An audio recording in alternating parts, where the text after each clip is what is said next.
ഏറ്റവും പ്രിയങ്കരനായ രാഹുലിനെ വേദിയിലും സദസ്സിലിരിക്കുന്ന ബഹുമാന്യരെ, ശ്രീ രാഹുൽ ഗാന്ധിയെ ഉജ്ജ്വലമായ ഭൂരിപക്ഷത്തിൽ വിജയിപ്പിച്ച വയനാട്ടിലെ വോട്ടർമാരോട് കേരളത്തിലെ UDF-നുള്ള ഹൃദയംഗമമായ നന്ദി ഞാൻ ആദ്യം പ്രകാശിപ്പിക്കുന്നു.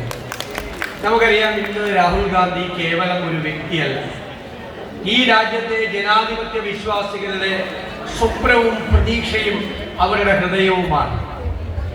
നമുക്കറിയാം, ഗവൺമെന്റ് രൂപീകരിച്ചവർ മ്ലാനവതരായിരിക്കുന്നു, രൂപീകരിക്കുന്നതിന്റെ തൊട്ടിപ്പുറത്തെത്തിയവർ ആഹ്ലാദഭരിതരായിരിക്കുന്നു. ഈ ഒരു വിചിത്രമായ കാഴ്ചയാണ് രാജ്യത്തുള്ളത്.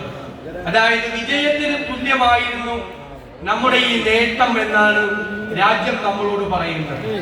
ഈ മനുഷ്യനിലാണ് മുഴുവൻ പ്രതീക്ഷ.